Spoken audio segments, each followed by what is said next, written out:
किताबें करती हैं बातें।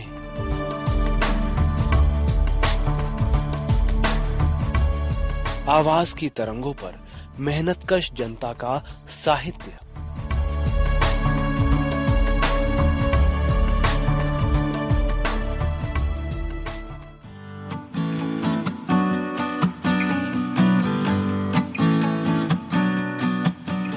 सहकार रेडियो के श्रोताओं को पवन का नमस्कार। साथियों, किताबें करती हैं बातें कार्यक्रम में इन दिनों आप सुन रहे हैं एमिल बर्न्स की किताब मार्क्सवाद क्या है की ऑडियो रिकॉर्डिंग। ये इस पूरी श्रृंखला की 13वीं कड़ी है।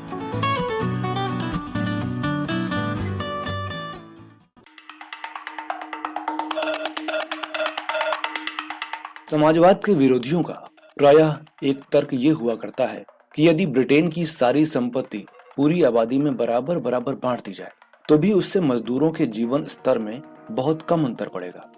पहले तो ये बात सच नहीं है, और यदि हो भी तो उसका मार्क्स के समाजवाद के दृष्टिकोण से कोई संबंध नहीं है। मार्क्स ने कहा था कि समाजवाद उत्पादन के स्तर को इतने ऊंचा उठा देगा कि जितने की आज हम कल्पना भी नहीं कर सकते। 1950 में सोवियत संघ का उत्पादन 1913 के मुकाबले यदि 15 गुना बढ़ गया तो इसका कारण यही नहीं था कि जार के जमाने का रूस बहुत पिछड़ा हुआ था। औद्योगिक ब्रिटेन में भी उत्पादन में भारी बढ़ती की जा सकती है और की जाएगी। उत्पादन के स्तर को और इस तरह जीवन स्तर को ऊंचा उठाने पर वो भौतिक आधार तैयार होगा जिसके सहारे जनता का बौद्धिक तथा सांस्कृतिक स्तर ऊपर उठाया जाएगा। परंतु इस संपूर्ण विकास के लिए आवश्यक है कि उत्पादन एक योजना के अनुसार हो। पूंजीवादी समाज में नए कारखाने उस वक्त बनाए जाते हैं और किसी वस्तु का उत्पादन उस समय बढ़ाया जाता है जब ऐसा करने से ज्यादा मुनाफा कमाने की आशा हो। और ज्यादा मुनाफे की आशा का मतलब ये नहीं होता कि उन चीजों की जनता में ज्यादा मांग है। हो सकता है उनकी मांग केवल मुट्ठी भर धनी आदमियों की मांग हो, या किसी विशेष कारण से किसी वस्तु के दाम बहुत बढ़ गए हों। जहाँ मुनाफा ही मुख्य उद्देश्य हो वहाँ उत्पादन में केवल अराजकता का ही राज हो सकता है, और उसका परिणाम यही होता है कि एक क्षेत्र में बराबर अति उत्पादन होता रहता है और दूसरे क्षेत्र में कम उत्पादन। समाजवादी समाज में मुनाफा कमाने के लिए नहीं बल्कि इस्तेमाल के लिए उत्पादन होता है। इसलिए इसमें उत्पादन का संगठन एक योजना के अनुसार किया जाता है। बल्कि सच तो ये है कि उद्योग धंधों का पूर्ण रूप से समाजीकरण होने के पहले भी ये बात हो सकती है। मुख्य उद्योगों का समाजीकरण हो जाए और बाकी पर कमोबेश नियंत्रण रहे तो उत्पादन की योजना बन सकती है, और बाद में हर साल योजना को अधिकाधिक पूर्ण व सही बनाया जा सकता है। इस प्रकार हम देखते हैं कि मार्क्स की दृष्टि में समाजवाद का मतलब आर्थिक क्षेत्र में उत्पादन के साधनों पर पूरे समाज का स्वामित्व स्थापित होना, उत्पादन शक्तियों का तेजी से उन्नति करना और उत्पादन का एक योजना के अनुसार संगठित किया जाना है। और उत्पादन की योजना के स्वरूप में ही वो भेद निहित है जिसके कारण समाजवाद के अंतर्गत उत्पादन के साधनों की लगातार बढ़ती होती रहने पर भी कभी अति उत्पादन नहीं हो सकता।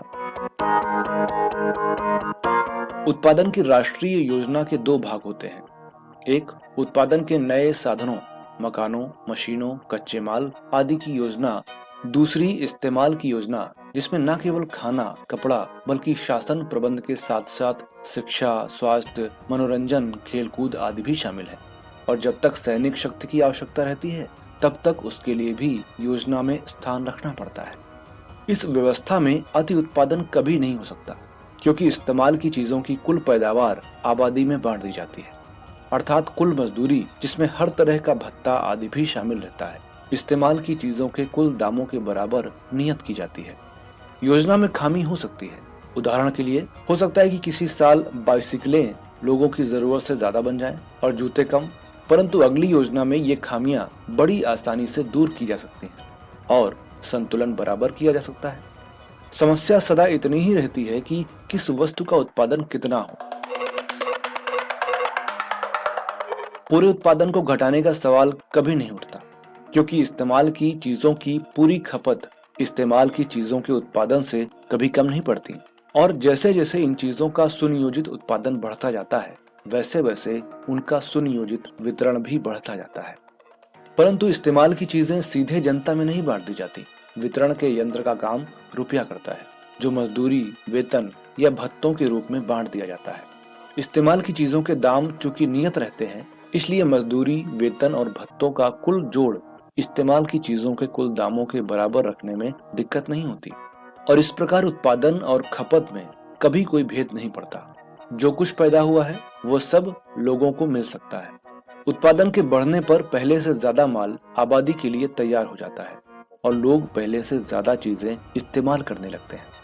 समाजवादी समाज में दामों की जो भूमिका है उसके बारे में अक्सर गलतफहमी हो जाती है। पूंजीवादी व्यवस्था में कीमतों का घटना बढ़ना पूर्ति और मांग के संबंध को प्रकट करता है।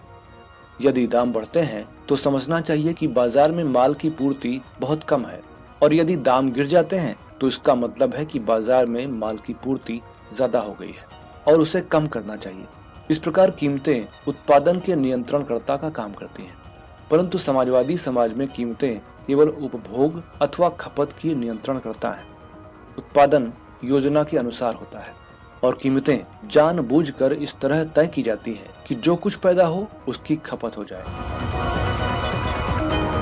इस्तेमाल की चीजों की कुल पैदावार को आबादी में कैसे बांटा जाता है?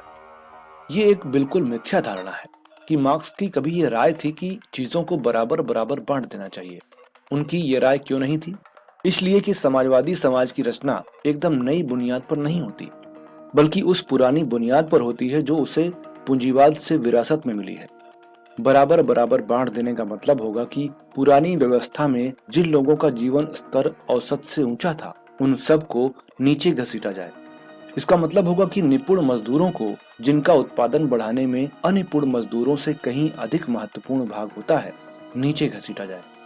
अतः पूंजीवाद जो असमान परिस्थितियां छोड़ गया है, उनके आधार पर जो भी समानता रची जाएगी वो न्यायोचित नहीं बल्कि अन्यायपूर्ण होगी। मार्क्स की राय इस मामले में बिल्कुल साफ थी। उन्होंने लिखा था, लोगों के अधिकार समान नहीं असमान होने चाहिए। न्याय कभी भी समाज की आर्थिक परिस्थितियों तथा उनके द्वारा निश्चित सांस्कृतिक विकास से ऊपर नहीं उठ सकता। जो मनुष्य अभी हाल में ही पूंजीवादी समाज से निकले हैं वे दरअसल असमान होते हैं। इसलिए यदि समाज उनके साथ न्यायोचित व्यवहार करना चाहता है तो उनके साथ असमान व्यवहार ही किया जाना चाहिए। दूसरी ओर समाज की उनके प्रति ये जिम्मेदारी उसी हालत में होती है जब वे भी समाज की सेवा करें। अतः जो काम नहीं करता उसे खाने को भी नहीं मिलेगा। और ये इस बात से भी निकलता है कि जो समाज के लिए उपयोगी काम करता है उसका जीवन स्तर उतना ही ऊंचा रहेगा। इस प्रकार इस्तेमाल की चीजों की कुल पैदावार का बंटवारा इस सिद्धांत के अनुसार होगा कि हर कोई अपनी योग्यता के मुताबिक काम करे और अपने काम के मुताबिक ले। परंतु समाजवादी समाज उसी स्तर पर स्थिर नहीं रहता जो उसे पूंजीवाद से विरासत में मिलता है। हर साल वो उत्पादन को और उसके साथ लोगों की कार्य निपुणता तथा सांस्कृतिक विकास को बढ़ाता चलता है, और मजदूरी की असमानता, कार्य निपुणता तथा सांस्कृतिक दृष्टि से विकसित लोगों को अनिपुण लोगों से अधिक मजदूरी देने की व्यवस्था हर आदमी को अपनी कार्य निपुणता बढ़ाने की प्रेरणा देगी। लोगों की कार्य निपुणता बढ़ती है तो उत्पादन में भी बढ़ती होती है। हर एक को पहले से ज्यादा मिल सकता है और इससे हर आदमी का जीवन स्तर ऊंचा उठाया जा सकता है। अतः असमानता जो पूंजीवाद में चंद लोगों की दौलत और अधिकतर लोगों की गरीबी बढ़ाने के लिए अस्त्र का काम करती थी, वही समाजवादी समाज में पूरे समाज के स्तर को ऊंचा उठाने का साधन बन जाती है। क्या मार्क्स ये समझते थे कि भावी समाज में सदा असमानता कायम रहेगी? नहीं, इस अर्थ में असमानता स्थायी नहीं रहेगी, क्योंकि एक अवस्था आएगी जब ये आवश्यक न रहेगा कि लोगों को उसी अनुपात में उनका हिस्सा दिया जाए जितनी की वे समाज की सेवा करते हैं। कारण ये कि पैदावार को लोगों के काम के अनुपात में या किसी और सिद्धांत के अनुसार बांटना ये स्वीकार कर लेना है कि हर एक की आवश्यकता पूरी करने के लिए पर्याप्त सामग्री मौजूद नहीं है। पूंजीवादी समाज में भी यदि किसी परिवार में इतनी सामर्थ्य होती है कि वो अपने तमाम सदस्यों की आवश्यकता के अनुसार रोटी जुटा सकता है, तो फिर उसमें किसी सिद्धांत के अनुसार रोटी वितरित नहीं होती। परिवार का प्रत्येक सदस्य अपनी आवश्यकता के अनुसार ले लेता है। समाजवादी समाज में उत्पादन जब इस हद तक बढ़ जाता है कि सभी नागरिक अपनी आवश्यकता के अनुसार ले सकते हैं और किसी के लिए कोई चीज कम नहीं पड़ती, तब अलग अलग व्यक्ति कितना लेते हैं इसे नापने, तौलने और सीमित करने में कोई तुक नहीं रहता। जब ये अवस्था आ जाती है तब उत्पादन और वितरण इस सिद्धांत के आधार पर होता है कि हर कोई अपनी योग्यता के मुताबिक काम करे और अपनी जरूरत के मुताबिक ले। और जब ये संभव हो जाता है तभी समाजवाद कम्युनिज्म में बदल जाता है।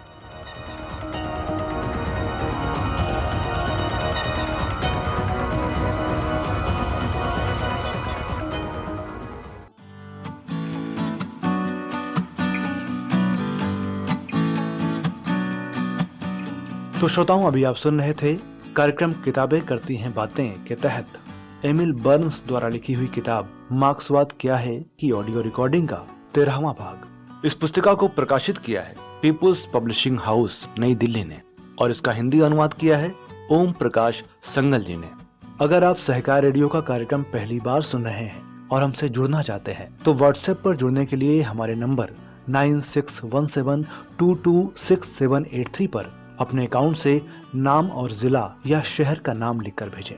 अगर आप हमसे YouTube पर जुड़ना चाहते हैं तो हमारा चैनल सब्सक्राइब करें और Facebook पर हमसे जुड़ने के लिए हमारा पेज लाइक करें। सहकार रेडियो के संचालन में आर्थिक सहभागिता के लिए सदस्यता लें और आर्थिक सहयोग करें। सभी लिंक और हमारे बारे में विस्तृत जानकारी के लिए हमारी वेबसाइट सहकाररेडियो.com विजिट करें। तो इस श्रृंखला की अगली कड़ी के साथ आपसे फिर मुलाकात होगी। तब तक के लिए दीजिए विदा अपने दोस्त पवन को। नमस्कार।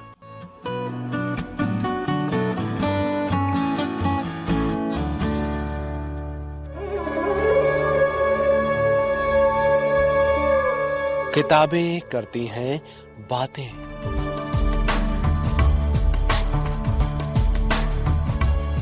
आवाज की तरंगों पर मेहनतकश जनता का साहित्य।